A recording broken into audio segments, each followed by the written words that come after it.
I'm Christopher Cahill. I'm the Executive Director of the American Irish Historical Society here in New York City on Fifth Avenue, directly across from the Metropolitan Museum of Art.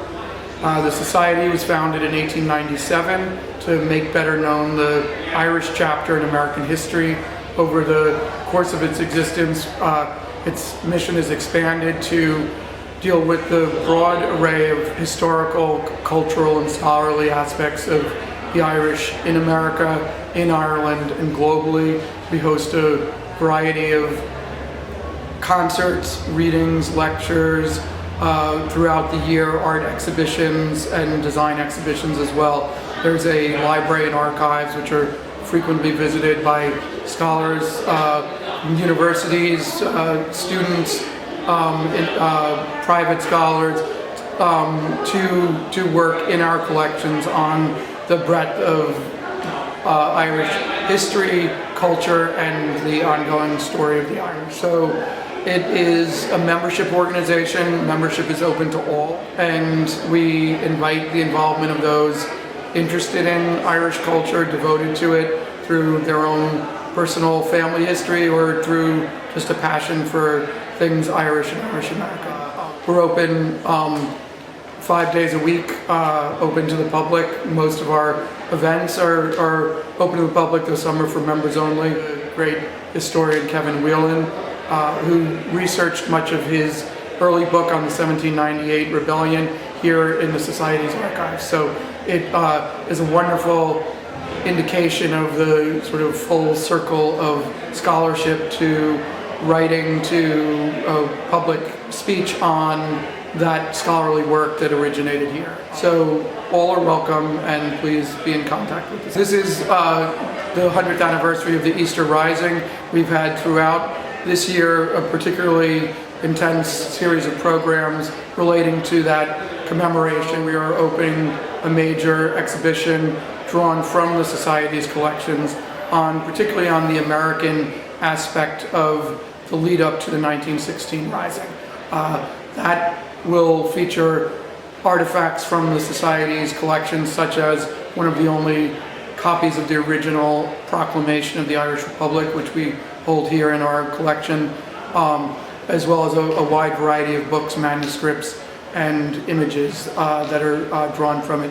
We, on the actual 100th anniversary, will hold a dinner here with a musical and poetic program drawn from the writings of the leaders of the 1916 Rising, as well as from the Ashling tradition of Irish poetry from which they themselves drew inspiration.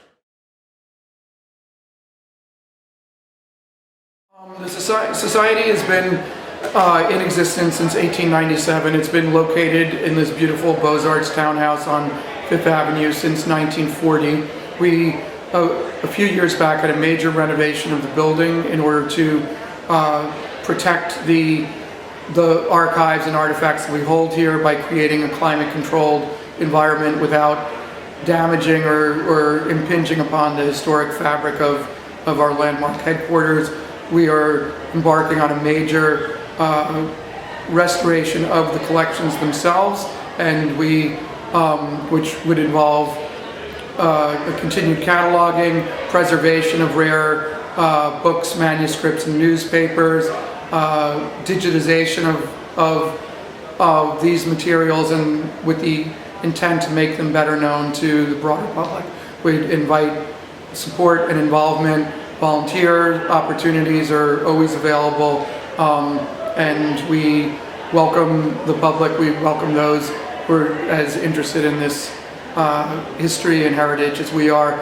And I would stress as well, it's very much an ongoing story. While we are devoted to the past and the archives, it's a growing archive, but also the cultural events that we host regularly are very much of this moment and broadcast and make well known the ongoing renaissance in Irish culture, both here in New York, in Ireland, and around the world.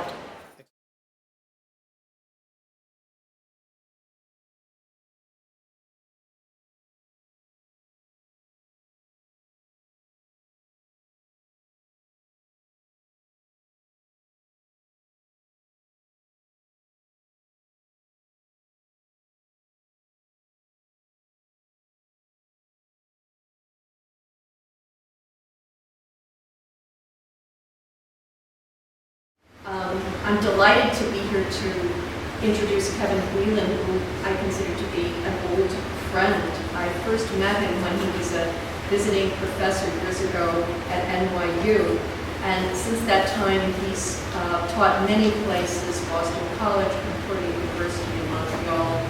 He's lectured in over a dozen countries, at the Sorbonne, Cambridge, Oxford, Torino, Berkeley, Yale, Dartmouth, Louvain, and he's written or edited 15 books and over 100 articles on Ireland's history, geography, and culture.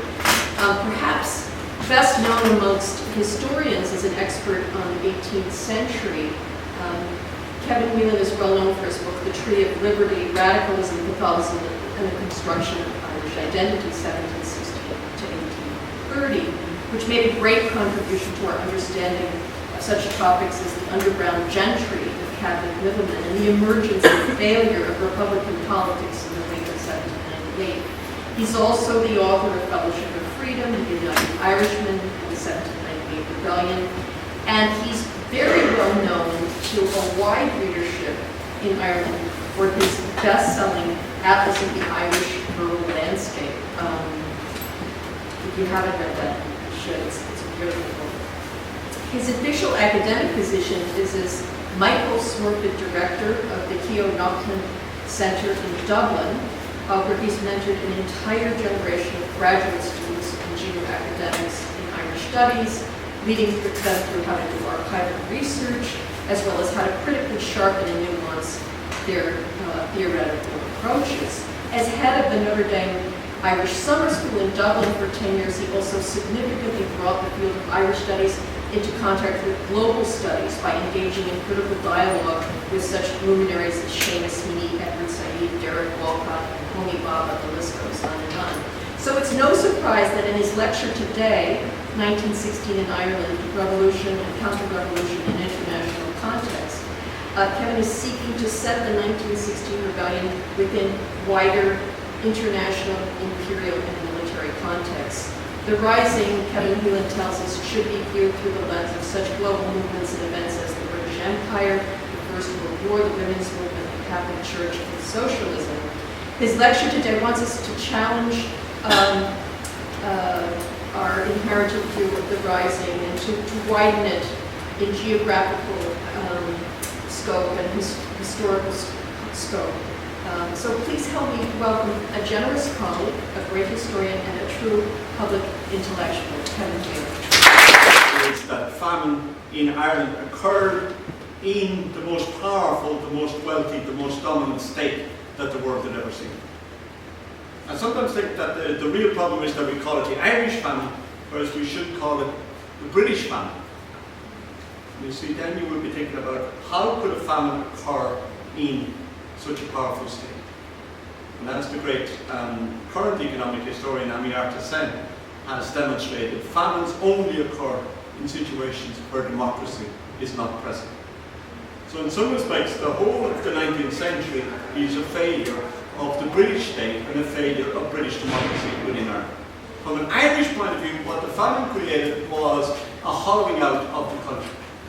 This was again a long process, but in some respects, the famine is the moment when Ireland tilts from being essentially a bilingual culture into being increasingly a monoglot Anglophone. And what is striking about the immediate aftermath of the famine is how comatose it was, to use the phrase of my good friend Seamus Heaney.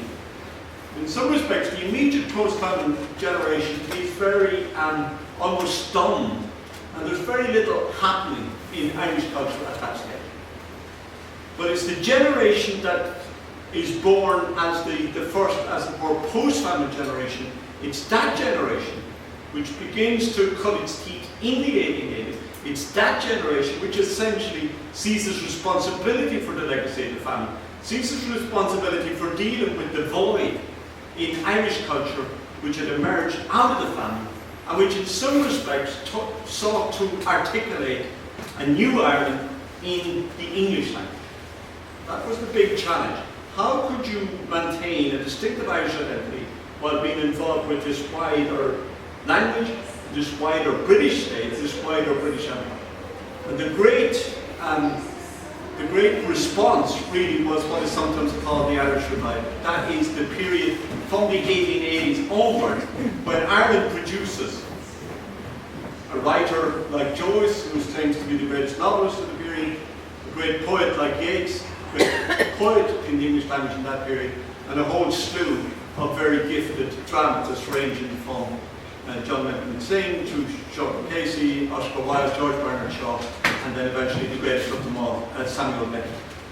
So again, you see, that's a very striking thing which requires historical rather than literary explanation. How is it that this most brilliant, most experimental laboratory of English language writing, which incubated also new forms, think of Joyce's great experiment in Ulysses and later in Finnegan's Wake, which incubated a whole new way of writing. But all of that emerges out of this need to, as it were, articulate a new Ireland out of the void that had been created by the famine and the long-run colonialists.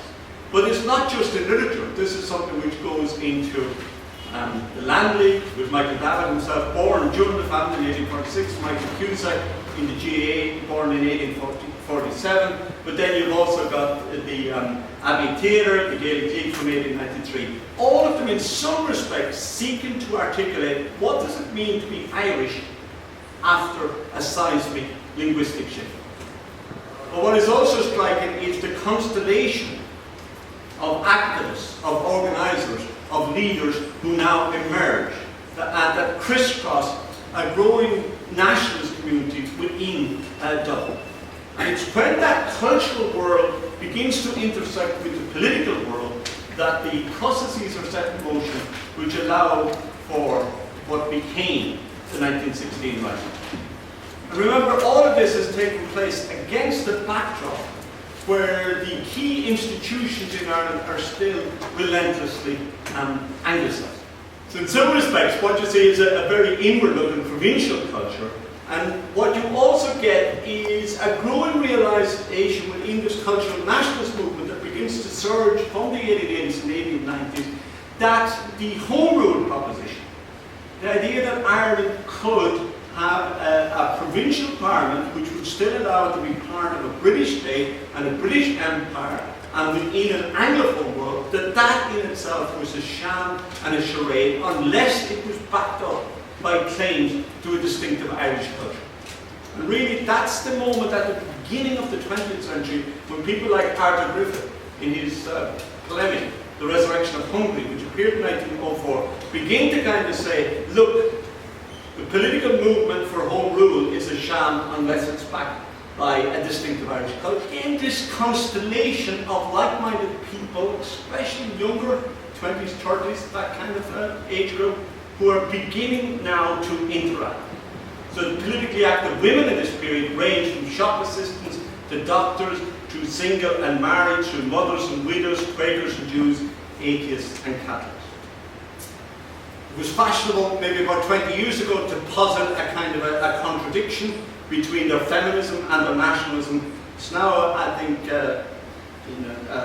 much more evident that there was an overlapping of like-minded women and like-minded issues, and that these developments conferred on young working women a new freedom and confidence in public, and also allowed them for the first time to actively take part in public. Here is the emergence in Dublin of a generation of activists coming out of the trade union movement, coming out of the GAA, coming out of cultural activism, coming out of the language movement, coming out of music, coming out of a whole range of diverse activities, but all of them in some respects overlapping and intersecting. It's this convergence of cultural nationalism, socialism, the women's movement, and the imperialism, which creates a much more dynamic, much more open, and ultimately much more flammable public sphere. Now, none of this is happening in a vacuum. There are many who resist this. And of course, that also, you know, there's an opposition there from the Catholic Church, there's an opposition from the Irish Parliamentary Party, and this period also witnesses, and I can't get into this in detail, but I just want to signal towards it, also the disenchantment of Ulster, East Ulster in particular, the disenchantment of Ulster with this growing nationalist project in the south. Early 20th century, Belfast was well on its way towards its apogee as a giant British industrial city. That, in a sense, is probably the single biggest indictment of the whole British century of running Ireland. In 1800, Dublin had a population of about 100,000, Belfast was 20,000. By 1900, Belfast was 350,000, Dublin was back at under 200,000. So Belfast had absolutely soared through the 19th century, but Dublin was literally depressed demographically and otherwise under the Union. If you look at the population figures for Dublin, it's very striking the extent to which its population grew in the 18th century when there was a certain amount of political autonomy, crashed in the 19th century, and only begins to grow again after independence. And this is, of course, also the Dublin skewered by James Joyce, especially in those horrifically scarified short stories in Dublin. Deceptively simple in what he called the drab plainness of the prose, but lacerating in terms of the social analysis of the time. By contrast, the South looked like a benighted, backward, rural, provincial, and antiquated kind of place, and that kind of atavistic Protestant fear of Catholic domination created then the appetite for, and what emerged from the 1880s, for the first time really, a coherent Protestant identity sheltered under the umbrella of the Orange Order, and then with great organisational vigour and energy supplied by the Dublin lawyer Edward Carson. And the Ulster-Leaving Covenant of 1912 provided a really formidable and brilliantly organised blend of history, religion and imperialism. And of course that is supported by a significant section of British public opinion meddling in Irish politics, not for Irish reasons, but essentially purely for British parliamentary reasons. And Ulster now begins, Ulster loyalism begins its flirtation with treason, its flirtation with gun running, its flirtation with creating a parliamentary force which would threaten an overall parliament. Very important to understand that the paramilitary dimension in Irish political life in the first quarter of the 20th century was introduced not by Irish nationalism but by Irish loyalism. Redmond then felt the need to develop a counteracting Irish nationalist force, which he does with the creation of the Irish Volunteers, and gradually Ireland, north and south, is arming as much of Europe is arming in the first 2 decades of the 20th century.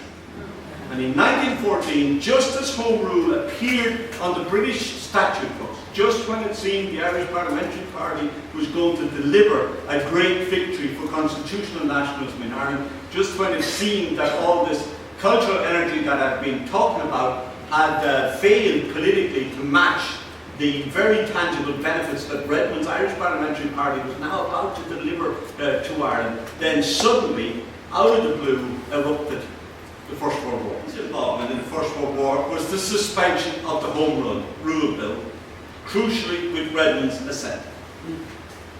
That was the big mistake of Redmond's career. Timing is everything in politics. Redmond's adjudication was that the First World War would last 6 weeks, 6 months tops, that Catholic Ireland couldn't afford to be blindsided by the enthusiastic entry by Carson and the Ulster Volunteers on the British side. Redmond felt that offering the Irish Volunteers, the National Volunteers, as collateral for Catholic Ireland's involvement in the war would trump Carson's playing of the Ulster Volunteer Force card, and that the short war then would see Catholic Ireland, Nationalist Ireland, coming out smelling of imperial roses. But, as we know, it didn't work out like that. And Ireland, you can see it, Nationalist Ireland slowly and then quickly resiles from the Redmondite proposition. The longer that war dragged on, as that war dragged on and on and on interminably. And incredibly, Redmond, who went into that war with Catholic Ireland and the Catholic bishops very much his supporters, Catholic bishops now, the Catholic leadership also began to withdraw their moral authority from supporting the war, and incredibly began to align the Catholic Church with Sinn Féin and cultural nationalism as critics of the war, and also, as Britain ran into military problems very quickly, also created the dilemma for Britain about whether or not conscription should be imposed in Ireland. So the spectacle then of Britain bogged down in the mud and the blood, unable to defeat its rivals. For many, what this seemed to suggest that imperialism itself was dying on its feet. Imperialism was now showing its true colours, and it was showing that it was incapable of managing Europe at any responsible level anymore. And of course, for Irish nationalists, this provided the age-old opportunity. England's difficulty is Ireland's opportunity. And this is now where New York and America kicks in. Because really, if you're looking at the motive force behind 1916, it really comes as much out of Irish America as it does out of Ireland. And the key organisation here was the shadowy, secretive, but hardcore Irish Republican Brotherhood, or the descendants of it. We should say more about them. For example, that the Fenians are the first example that I know of anywhere in the world of a diasporic national organisation. That is an organisation organised outside the origin country, but dedicated to changing completely the politics in that original society. That's a new thing on the world global stage, and it emerges essentially here out of New York and then increasingly out of Philadelphia as well. But it was founded in 1858 in America as much, Irish America, as much as it was in Ireland. And in America, the true home of the IRA, they were the principal beneficiaries of the politicization of the famine in the Irish American consciousness. Those dispossessed during the famine carry a very long and bitter memory of it, that they were in a sense exiles, not voluntary immigrants, but exiles who had been dispossessed in a heartless and ruthless manner and forced out into America. That was a driving force for their desire to alter the political calculus back home. IRB members in Dublin. Diarmaid Lynch, key man in 1916, recalled later, in those days of denationalisation, there may not have been in a whole district a single man imbued with Republican ideas. Only an odd man here and there belonged to an active circle. And again, the crucial man and the crucial date and the crucial city was Tom Clark, 1907, coming back from New York to Dublin. It was Clark who revitalised the IRB. It was Clark who oversaw the process by which a northern-based leadership wrested control from a timid and tired southern leadership. And the new leaders then set about a new strategy, which was infiltrationist. That is, to insert committed IRB men into, and in the IRB they were all men, to insert IRB men into positions of leadership and influence in other organisations. But by May 1915, the IRB had turned its highly secretive military council into a planning setup for the rising itself. But what we can see is that Clark had a very good eye for rising Canada. So in 1915, for example, Patrick Pearse was catapulted onto the Supreme Council and elected to the Provisional Committee of the newly formed Irish Volunteers. Thomas MacDonagh had joined in April 1915. And again, I think a very key moment is when Redmond tries to seize control of the volunteers and forces a split in that movement. There was about 180,000 Irish volunteers at the time Redmond instigated that split. About 170,000 of them went with Redmond. Only about 10,000 stayed with the IRB and the hardcore nationalist position. And that's probably about as good a measure as we're going to get of what amount of the Irish population, as it were, supported 1916 and happened. Less than 5% will be my guess based on that split there. But what you now have too, though, is a much smaller, but also much tighter, much more cohesive, and much more determined remainder. This group is the group which backbones the 1916 Rising. And I want to come back to how significant that is. Again, sending back Clark from New York in 1907 had made a difference. The other big difference, and really the moment when you can see, if you can think about it, when you can suddenly see a whole generation, a whole politics begin to pivot It happened in June 1915. In June 1915, Jeremiah O'Donovan Rossa did the decent thing and died here in Brooklyn. If you live long enough, and if you're a veteran of stuff that you did in your youth, eventually people give you a kind of a pass. Okay? O'Donovan Rossa, all he had to do in Brooklyn was hold up his hand. Before he gave a speech anywhere, he just held up his hands like that. And his hands, his fingers had been worn to stumps from picking oakum, you know, the coir of coconut, which had been forced to push with his fingers into caulking navy ships in British days. Wore down his fingers, so he was kind of like Padre Pio, you know, he had the stigmata of Irish nationalism on his hand. And it was a very powerful kind of thing, right? Because here's this old, inveterate, unbeaten, unbowed, unrepentant Fenian in Brooklyn or whatever, still there, still with the marks and the wounds of history on his finger. As I say, as an old man, he died. John Divide, the heartbeat of Irish nationalism, over here on the state side, instantly cabled Tom Clark. Rossa dead, what shall we do? And this is where Clark has the master stroke of genius. He replied, send his body home at once. Now why was that a marvellous thing to do? Well, even to the present day, Irish people are good at funerals. You know, a lot of things have changed. A lot of things have changed in Ireland. The Catholic Church has had a rough go. Fianna Fáil has declined. Many pillars of Irish community life and Irish life have crumbled. The Ireland of 2016 is a very different place than the Ireland of, shall we say, even 1996 or 1986. But one thing that has not changed one iota is the Irish funeral. Okay? And now, what is the great gift of Brooklyn? It is that it's bloody well 10 days away. You got to put him in a lead coffin. And you've got 9 days to organise the funeral. Easy peasy. Clark gets going. He appoints Thomas MacDonagh to organise this funeral.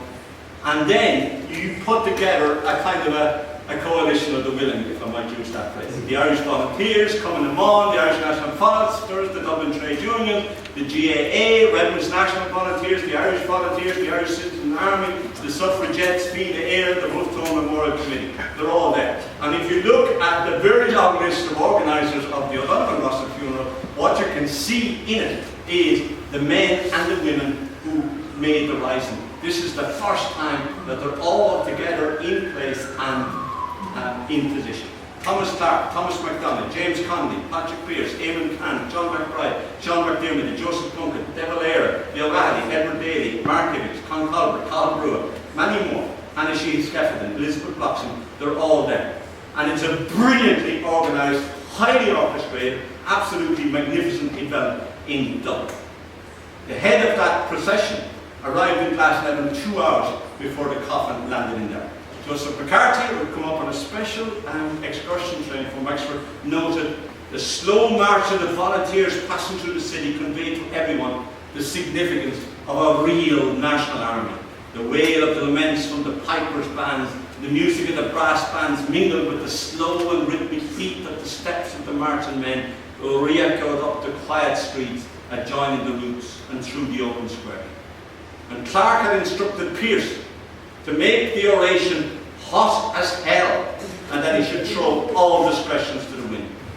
And Pearse, in his oration at the grave of O'Donovan Rossa in Glasnevin, brilliantly stitched together the tenses of Irish nationalism, the past, the present, and the future, in of his short but brilliant speech over the grave of O'Donovan Rossa. Life springs from death, and from the graves of patriot men and women spring the living nations.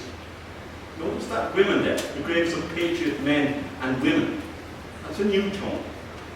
The defenders of this realm have worked well in the secret and in the open. They think they have pacified Ireland. They think they have purchased half of it and intimidated the other half. They think they have foreseen everything. They think they have provided for everything. But the fools, they have left us our Fenian dead, and while Ireland holds those graves, Ireland unfree shall never be at peace. And then the real purpose of the speech, volleys, rang out from the Irish volunteers over the grave. A totally novel act, the first time that guns had been fired, real live ammunition fired from real guns by real Irish volunteers over the grave of a real hero. Father Michael Curran thought that the triple volley fired by the volunteers marked that a new political era had begun, and that a radical break in Irish politics had occurred, which he thought of as being defiance to England by a new generation in Ireland. It's public now.